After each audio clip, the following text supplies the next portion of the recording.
Blog Talk Radio.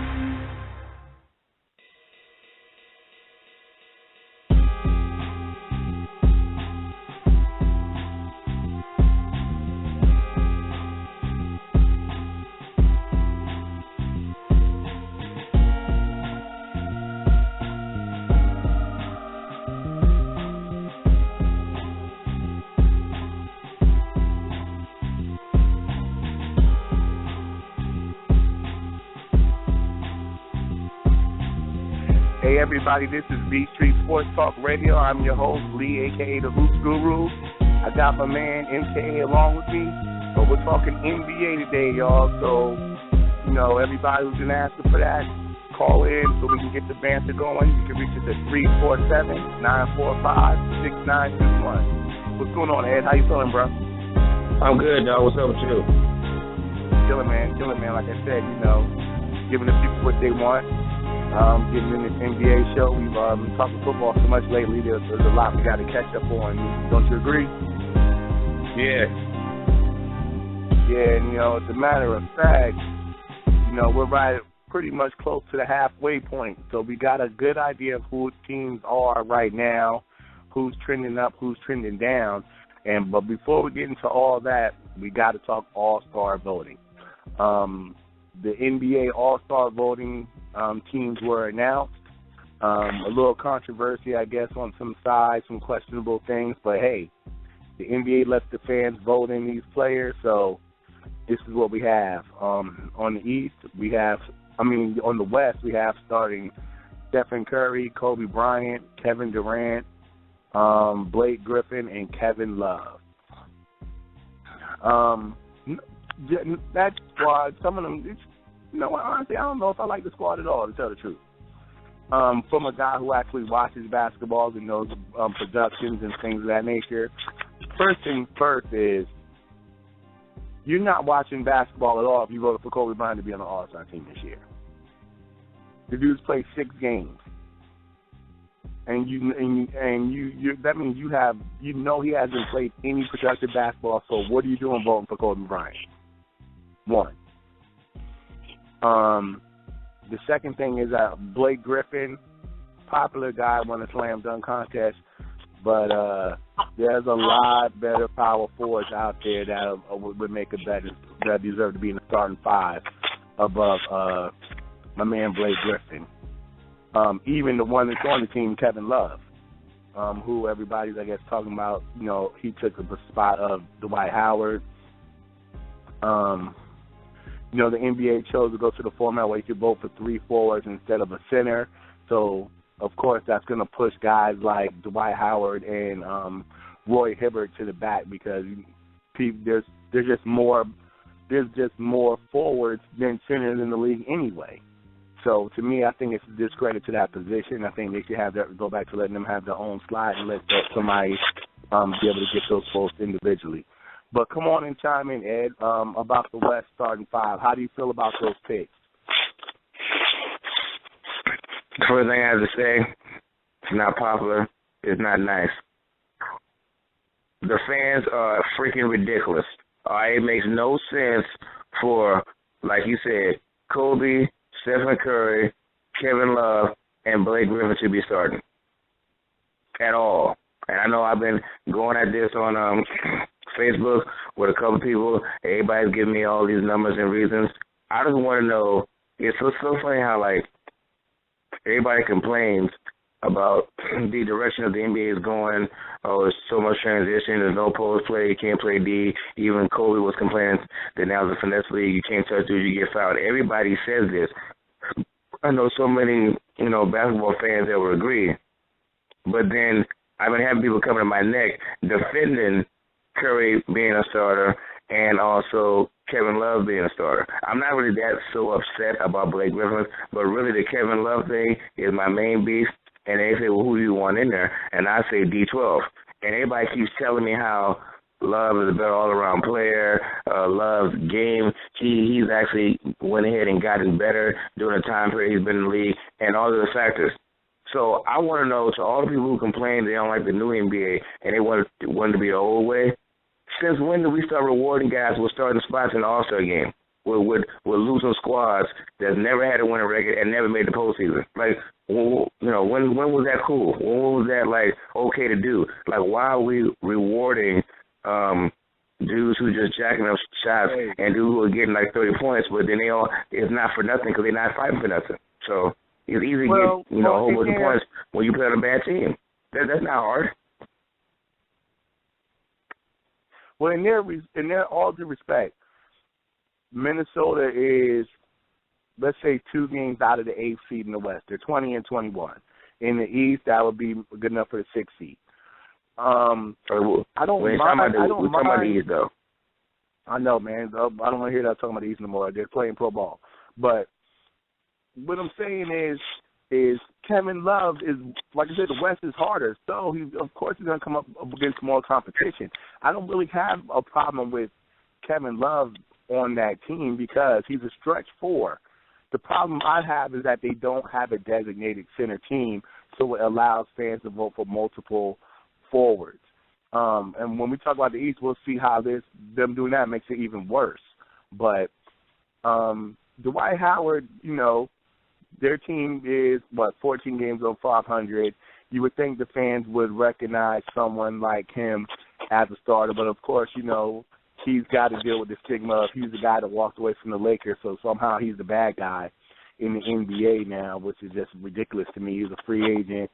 He was, he decided to make a decision. I mean, people defend LeBron for that. I don't see why Dwight Howard doesn't get the same defense, especially from a dude who didn't, he never asked to go to the Lakers. He was traded there. So, of course, he's going to explore free agency. Kobe Bryant's pick, is just ridiculously dumb.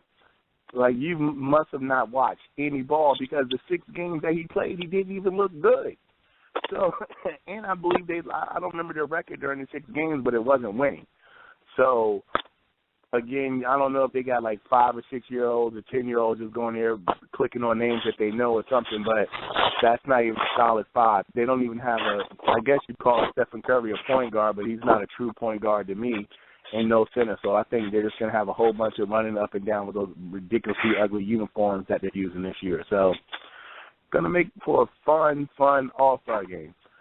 But while we're talking West, hold on, because we're obviously focused on different issues. The thing is that goes back to people talking about they want things the old school way. The old school way is you go ahead and you have a spot for center. So yeah, everybody likes the promotions, the star visibility, Twitter, and all that stuff. You can follow your player.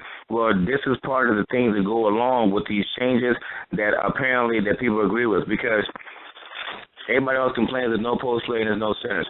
Even when Dwight Howard was dominating, let's just say 5 years ago, people were still saying, oh, ain't nobody, no centers, it don't really matter. So the league has gotten this way through David Stern, who just recently retired, and scoring more points because they wanted to get away from that ugly basketball with Pat Riley and the Knicks, and also back in the day with the Heat, they wanted more points. So since you want to generate more points and more excitement, that's going to take the center out of the game. Like right now, guys who we see playing the center position, outside of Hibbert, maybe Noah and Dwight Howard, the majority of centers are now European big dudes, and you got Petrovic in Minnesota. They're like European dudes. They all can shoot jumpers, and they're all like, you got stretch 4 and stretch 5, like you were saying. So that is what has made the reason for there not to be a center. Because think about it, even when centers would get, sent to the game, really, when it's like the game really gets going on and we get down to clutch, them dudes ain't in the game. Them dudes on the bench, doggone, doing a rah-rah. So I understand why they went ahead and went that route. That's coaching preference, because you got to think, when Patrick and Robinson and Elijah and those guys were playing, they weren't on the bench. It's coaching preference right now, because there's still a lot of good post players. Like, think about it. Roy Hibbert, who didn't make the team in the East. We'll talk about that. He's the reason why Miami stockpiling as many big dudes as they can find. You got DeMarcus Cousins in Sacramento. If he ever got on a good team, we would see how much of a beast a real quality center is. So they're definitely out there, but we're getting pushed away from because David Stern and the Principalities that be don't want the NBA to be like football, which is, football, people appreciate the grinded out defensive game, but, they're also enjoying the passing game now. But it seems like the NBA doesn't want the grinding, low scoring, hard to score games. They want to get just a constant fast break game, which to me is just taken away from the actual artistry and execution that the NBA had in the past, where, each point was a premium. Right now, I look at games where teams are easily blowing 20-point leads. A 20-point lead in the first half, nothing now.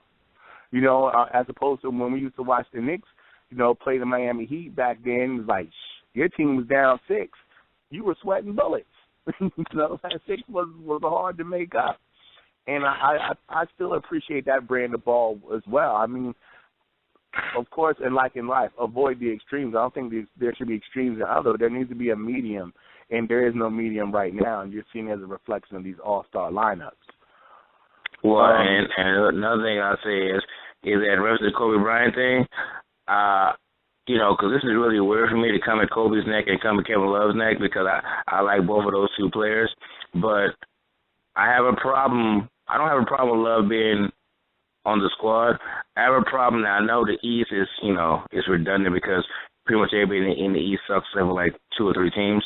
But as far as the West, there should be no way that even despite how good of a player you are, if you go ahead and you've never, gotten your team to a winning record and never made the postseason, you shouldn't be a starter over guys who are perennial, not only all-stars, but dudes who also go ahead getting their numbers and their team is winning.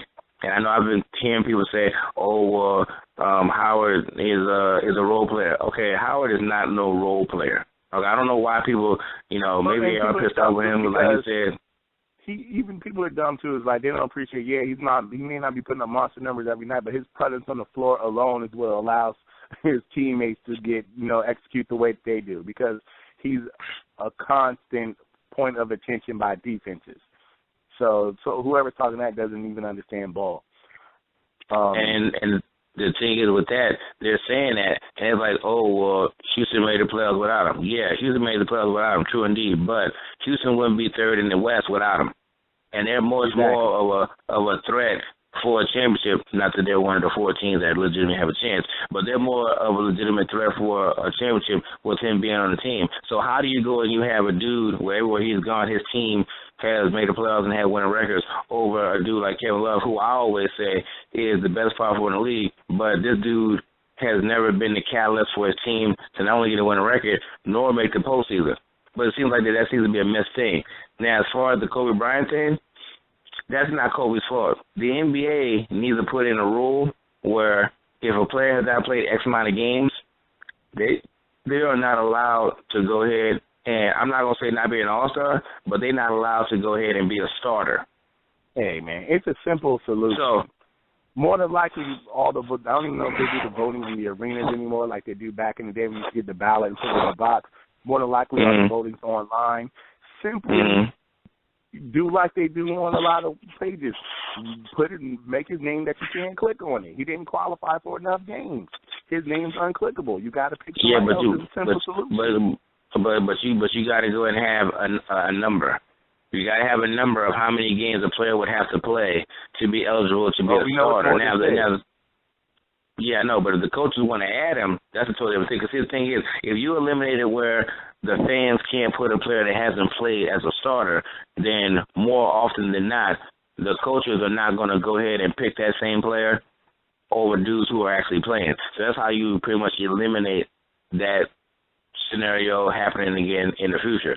Because there's no way, I mean, people don't want to hear this, but there's no way in blue and hell that Harden is not starting in the All-Star game. Like, that is ridiculous that he's not starting. Hey, it's funny. I could pick a snub list 5 that would crush this starting 5. Easy. And let's talk about the snubs in the West. All right. Real quick. Go ahead. My number 1 snub, LaMarcus Aldridge. Portland Tiger season. Huh? I'm not even an Aldridge fan, but even when I dropped the D12 argument, I'm like, okay, how is Kevin Love starting over Aldridge? Like, even with Blake, I mean, I don't really come at Blake's neck that hard, but the Kevin Love thing just really blows me. Like that thing is just I don't understand like how you reward a dude with a start with and people say, oh well, Kevin Love has better numbers. Yeah. Okay, so why is it that we keep on discounting what the team's success is? Like, it seems that doesn't seem to be a big factor no more. Everybody's just going off of individual numbers. When back in the day, your team had to be balling. Yeah, true. That's very true. I mean, and LaMarcus Aldridge, I mean, I guess he put up a show last night to let dudes know not to forget about him dropping 44 last night. But Portland's record is 32-11. So, they're definitely, should draw some attention. But then again, this is a problem that the NBA created. Why? They put the same teams on display every night. Portland's never on. But the Knicks are like on every other day. And their record's horrendous. So what are you going to do? They don't showcase all their talent. They don't show like the NFL, who's smart enough to they'll reorganize their Sunday night games late in the season depending on how good teams are doing. Like, when they did with the Eagles and Bears game, I believe they switched out. The Falcons had a game that evening, but they switched it out. The NBA needs to do the same thing and showcase a lot of, even like a team like Phoenix, who's doing a lot better than teams anticipated. They're a nice, young, and exciting team to watch. They play a good, fast break brand of basketball, but you'll never see them. They're never on. Yeah, but I mean, but to their defense. To their defense, with basketball, you got like games almost every day throughout the week. Then you got more issues with geography. Like, for example, I was leaving to go to work. I got to be at work at 2:30 in the morning, and the Portland-Denver game was just ending. I want to say like 1-something in the morning. So you're always going to have that East Coast bias towards teams that play that late. So it's going to be kind of hard to show their games. You act like you can't make those games earlier on the West Coast, need be, if you want to showcase them. There's all types of things. They can make an afternoon game or an afternoon Saturday game or afternoon Sunday game. So there's a lot of ways to showcase these teams. It's just that they're still sticking with your Brooklyns, with your New Yorks, Chicago, Miami, the Lakers, whose record's horrible. And they're on every night. They don't even have a star on the court right now, and the Lakers are on every night. So, to me, they're not doing any ingenuity to showcase the teams that are being successful. But let's go back to All-Star snubs here. We got to say right now, I have LaMarcus Aldridge. I also have James Harden. I think that Kobe Bryant spot is a perfect fit for someone like James Harden, who I still think will slip into that particular spot. There's not a Spur. There's not a San Antonio Spur in the starting five. And the Spurs have the second best league, the second best record in the West right now. So Tim Duncan or someone like Tony Parker should have gotten heavy consideration by the fans or something like that. And, you still got, if we're looking at bad records and teams that are but their individuals are playing some strong basketball, you got to give Anthony Davis some consideration. Don't you agree? Down there in New Orleans. Yeah, I would say definitely. I would definitely say Davis. I know some people are really pulling for Cousins, but after you look at the travesty of what these fans voted for the West, and then you got, the coaches who are going to go ahead and put the real players in the rest of the team. I think 7 spots left. I don't see how you put Cuz as one of those 7 players. It's going to be real hard. It's going to be very hard. I mean, you got guys like Dirk that aren't even on the team. That's what I'm saying. I don't, honestly, I've already told one segment of King fan that I know, he thinks that it's BS, but I don't see it because I know the coaches are going to reward players who are on winning teams or players who are coming up. Because, you got a chance that Davis and Cuz won't make it. Now, I can understand Cuz more than Davis because, Davis has missed a few games so far. But look at it like this.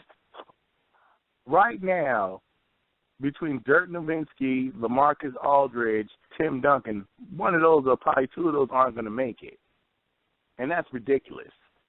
Okay, well, you tell me if you a coach, and I don't know who the coach for the West. Who's gonna be the coach for the West Virginia also again? More than likely, more than likely it's going to be Scott Brooks unless he's coached last year. If it's not Scott Brooks, then it's going to be Popovich. I think probably Popovich probably coached last year. So it should be Scott Brooks then. Okay, now if Scott Brooks is the coach, all right, now he ain't gonna put Westbrook on the squad. Because Westbrook is gonna be hurt, so you ain't gotta worry about that. Now you tell me of the other 7 players that got snubbed and he could put on the Western squad, who was he putting on there? Oh, he's putting on James Harden. Okay, that's he's one. He's putting on Harden, D12. 2. He's gonna put on Damian Lillard. 3. Dang. He's gonna put on. Dang, it's got to be a Spur on there. So he's gonna put on Tim Duncan. Yeah, I'll say Parker over Duncan. I don't think Duncan's gonna make it. You know. But then you still got Chris. Remember, you still got Chris Paul too, because I think they said Chris Paul might be eligible to play. I'm not sure. That's the thing I'm not sure about. You got some dudes who are coming off injury that's kind of throws this count off a little bit. But you at 3 right now. So I got Harden, D12, Damian Lillard, Tim Duncan. Wow, you gonna put Duncan there, huh? Uh-huh. Okay, so you got 4 right now? I got 5. Okay, you need 2 more spots, though. I know. I don't have any shooting guard. Well, I got Harden, so that's my shooting guard.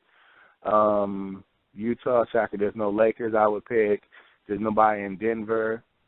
I'm picking Dirk. And what about David Lee? No, I'm not picking David Lee. 1, 2, 3, okay. 4, 5, 6. And there's one more spot left for me. Who else in the West? Who else in? I was gonna say who in the West got winning records? So what's the teams right now?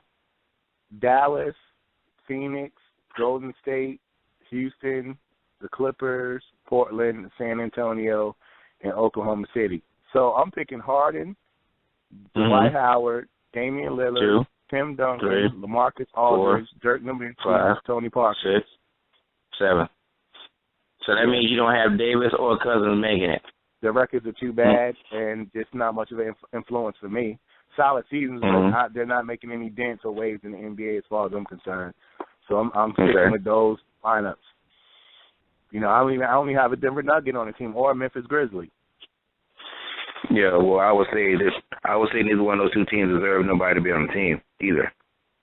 Yeah, so what about you? Since I made mine, let's do you real quick. We might as well keep a track of this and see what happens when the polls come out.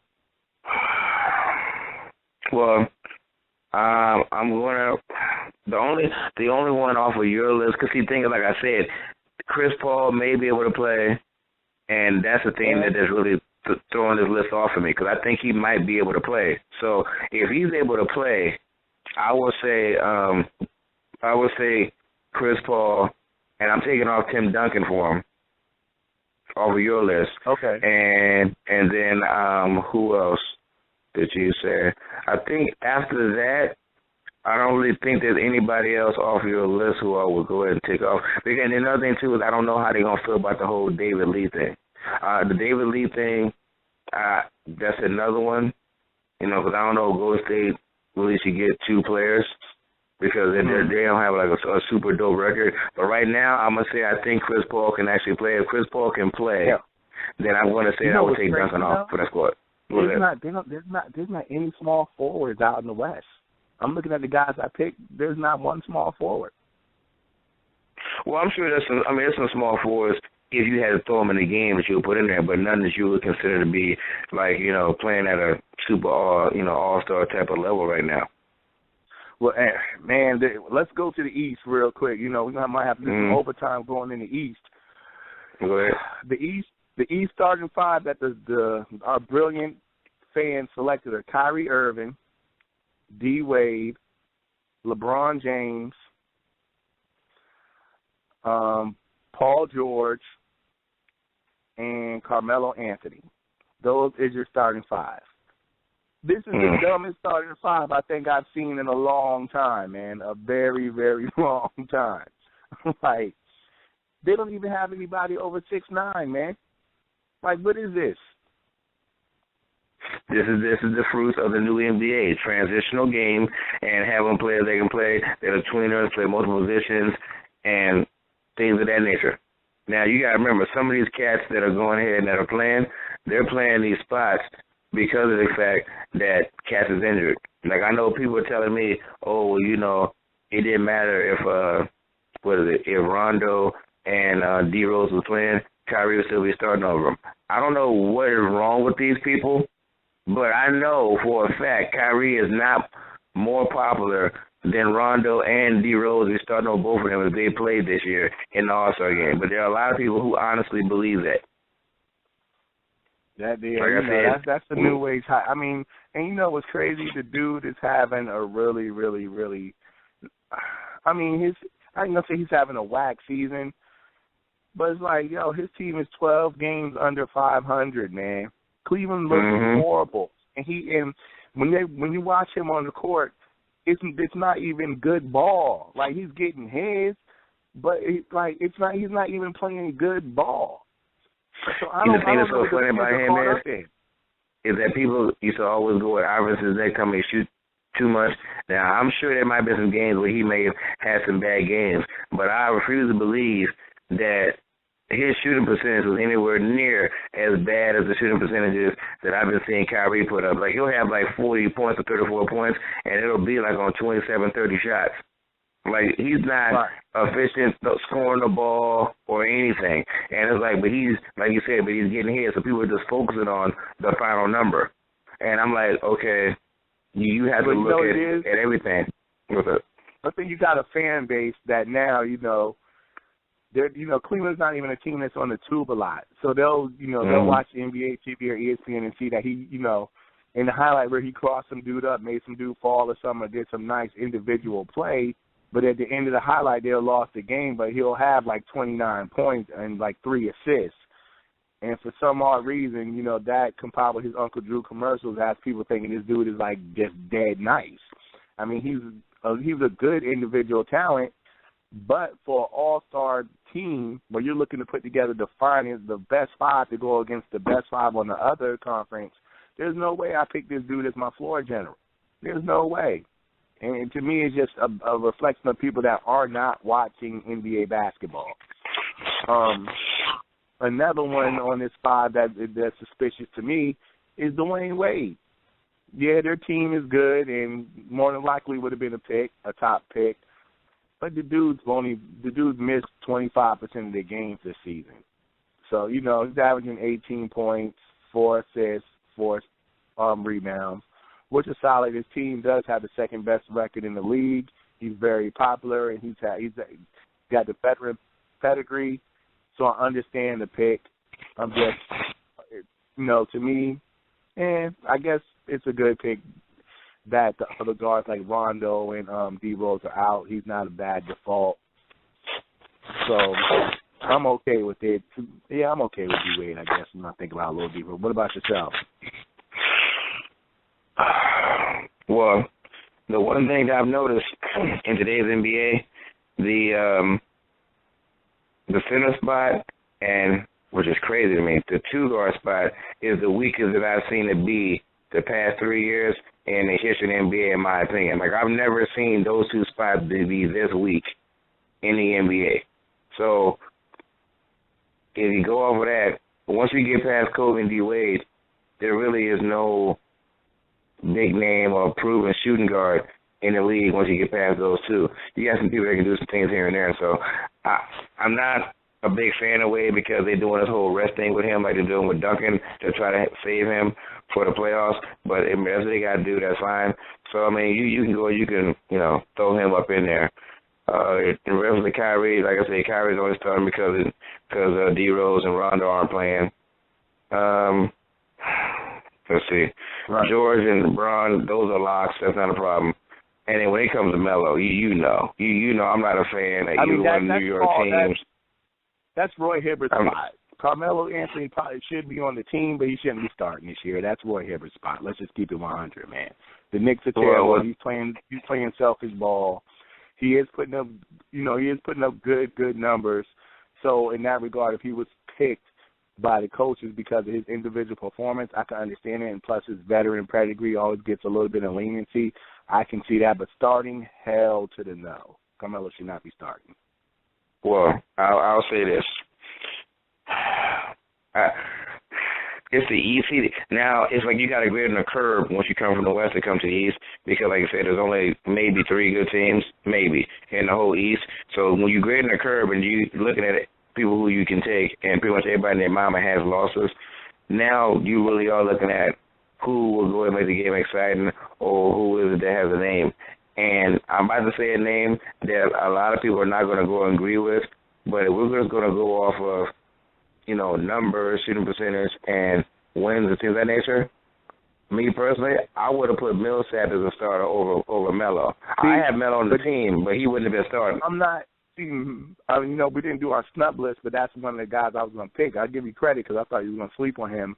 But like I said, I'm going traditionally. That's why I'm not picking. I wouldn't pick Millsap. I would have picked Hibbert. Well, see, I'm not going traditionally because the thing is, that's not the current format, and I don't have a problem with that. But in the NBA. Yeah, but let's be honest with ourselves. They got the best record in the NBA. They don't play exciting brand of basketball. And as much as Paul George tries to go ahead and not do interviews alone and get his team shine to the nature, he's the face of that team. And I know myself, I really don't respect Hibbert that much as a player. To me, he's like a tall, overhyped version of Ben Wallace who doesn't rebound as well. He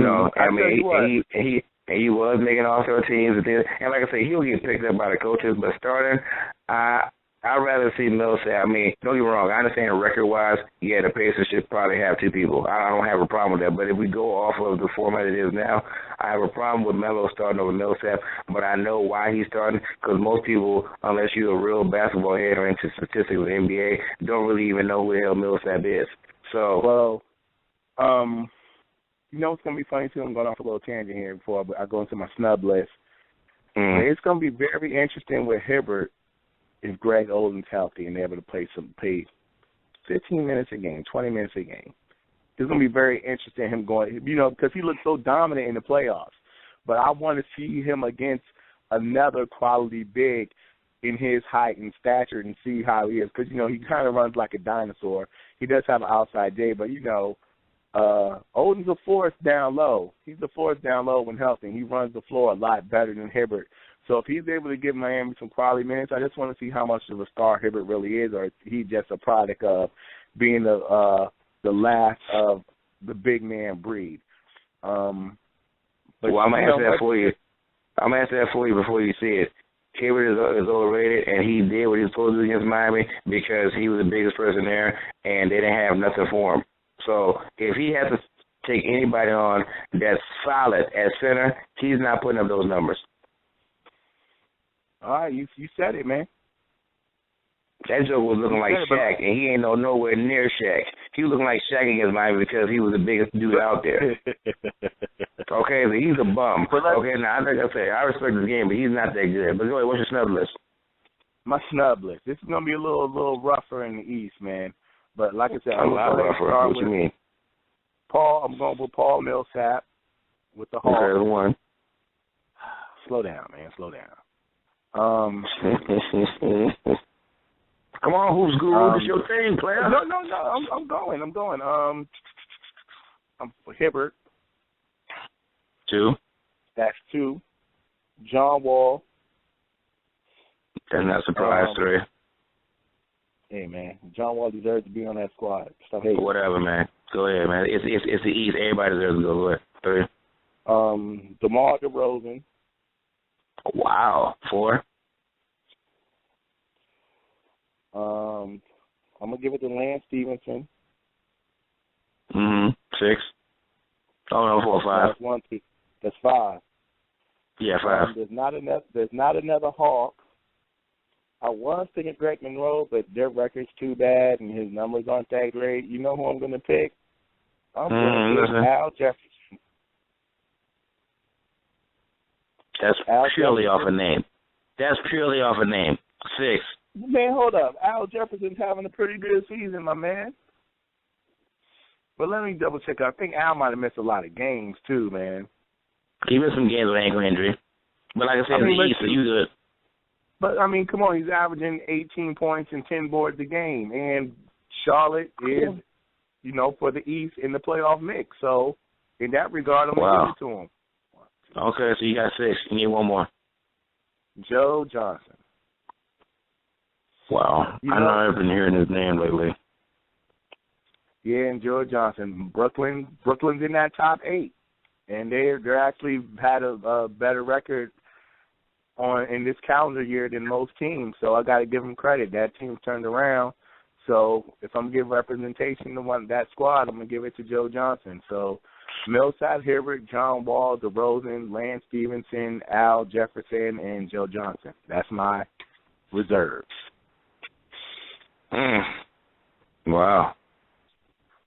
Wow. Okay. I like the stalling tactic you're using right now, but, you know, go ahead. No, ain't no stall tactics because I'm only going to add like maybe 1 or 2 people off of your list. I mean, that I felt you left off. You got to put, we putting 3 All-Stars from the Pacers on the spot. Wow. Okay, so I got Stevenson's, you got Lance, you got Hibbert. Okay, so that's 2. Then, here's the thing. You look at that squad, Kyrie's the only point guard. There has to be another point guard on the team. Has to. Yeah. Putting Rondo on the squad. I'm putting Rondo on the team. Yo, you are the dumbest dude. You are the dumbest dude. What, man? I'm gonna tell you why. I'm putting Rondo on the squad. I'm putting Rondo on the squad because D Rose is hurt.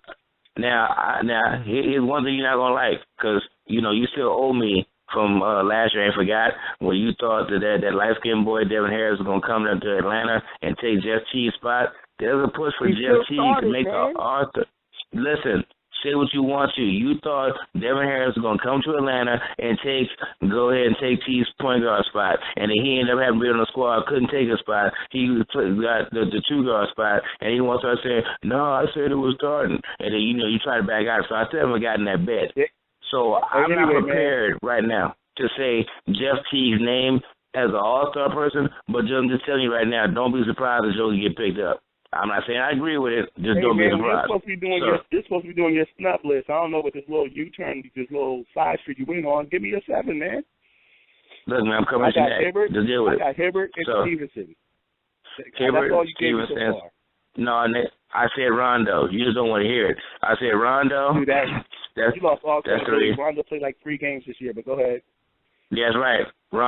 Kobe ain't going to do less than that, but he in there, so I don't want to hear that mess. And you got to have a point guard. So that's 3. Let me see. Who are the people who you said? Because that'll help me go with my list. That's 3 people. All right, John Wall, DeRozan, Al Jefferson, Joe. I'm gonna put DeRozan, John Wall, and Millsap. Okay, so that gives me 6. So that means I need 1 more spot. Give me the team. DeRozan, Wall, and because I got Stevenson, Hibbert, Rondo, John Wall, Millsap, and DeRozan. And Rondo. Okay. So that's my 6. I got Rondo. Give me the other teams in the East that are competitive, or supposedly in the East version of competitive. Oh, you know what? Dang, my list. I got to cross somebody off. There's a name we both forgot. Chris Bosh. Well, I'm not done yet. Oh yeah, Bosh got to be on there. You're right. Because anywhere the Pacers got 3, Miami got to have 3. So yeah, so Al Jefferson. Let me scratch your name off this list real quick. That's gonna be Chris Bosh. Okay. Keep on going, because that Bosh is gonna be my 7th person. So keep on going. Oh, that's it. You got 7. No, but keep on going, because the thing is, I might have to change out Rondo, because you're going to have another point guard. So go ahead and Bosh, DeRozan, Millsap, John Wall, Hibbert, and Stevenson. Yeah, and you know what? Wall is the other point guard. Okay, but give me the other teams in the East real quick. Indiana, Miami, Atlanta, Toronto, Chicago, Washington, Brooklyn, and Charlotte, Detroit. Nah, I can't see Brandon Jennings and none of them clowns making it, man. Their record's terrible, and they haven't been playing good ball. They haven't just had any chemistry, so I can't see anybody by making it. Nobody else worth mentioning. Cleveland, New York, Milwaukee. See, somebody's got to make it. So I mean, you know what? You know what? I'm tripping right now. I'm sorry. Take Rondo off, and the Joker, who, in my opinion, should be starting at the 2 guard in the East, Aflalo. Aflalo is an all-star this year. He's balling. So that's my 7 right there. You know what? And there's another name, an honorable mention name we're leaving off. Kind of like, you remember Jeff T? Kyle Lowry. Kyle Lowry was going to be surprised if he gets picked up on that squad either. Well, here's the thing. I know Barkley did his pick last night, and he had a Raptor on there, and he was saying it was going to be between Lowry and DeRozan for who's going to get that spot. But a lot of people don't think it's going to be 2 players, only going to be 1. And if I got to choose 1, that's why I went with Rosen. But, yeah, I'd be surprised if Lowry made it. Honestly, I think Kemba had a shot if he hadn't got hurt to go ahead and make it as a reserve. But I'm going to go with – go ahead. Yeah. I still think Al Jefferson – I mean, Bosh – well, between Bosh, Hibbert, and Millsap, that's going to push Al Jefferson out because that would be enough big men. You got John Wall and DeRozan and Joe Johnson. Because that gives you versatility. DeRozan could play the 2 and the 3. Joe Johnson could play the 1, 2, and the 3, and John Wall could play the 1 and the 2. Bosh could play the 4 and the 5. Millsap could play the 3 and the 4. So that's enough versatility for the coaching staff, I think, with those players where you would be safe to leave somebody like Al Jefferson off. I do. Yours is interesting. Aaron Aflalo, Hibbert. So you're leaving Joe Johnson off. I think Orlando is too bad for them to leave a Brooklyn net off. Plus, you know how the NBA is. They probably want some representation for Brooklyn. So don't be surprised. Yeah, I mean, but Aflalo should be on that squad. I hear what you're saying. But at 11 and 32, it makes a hard case. To pick my end. He's been hurt, too. He's missed a good chunk of ball. He missed a good chunk, but I still think that for the work that he's put in so far, that he should be an all-star. And like I said, I'm looking for the coaching staff to put Saturday into the lineups. So, hey, well, you know what? I'm gonna type these up, man. So we'll keep them for the record. So see how far we fared when these lists come down. But Ed, that's it, man. You know, we did some overtime. We did the East and the West. We'll get together later on because we got probably just actually talk about the teams and the performances, how these guys have done at the halfway point. We can talk MVP race and things of that nature and start seeing how these playoff races are formulating, man. Anything you got to add before we get out of here? Nah, brother. Well, it's been a pleasure as always. Hey, everybody, thanks for listening. If you didn't get the live broadcast, remember there's always the archives. Check us out, show your support. It's BeatStreet Sports Talk Radio. Enjoy your weekend. Peace, y'all.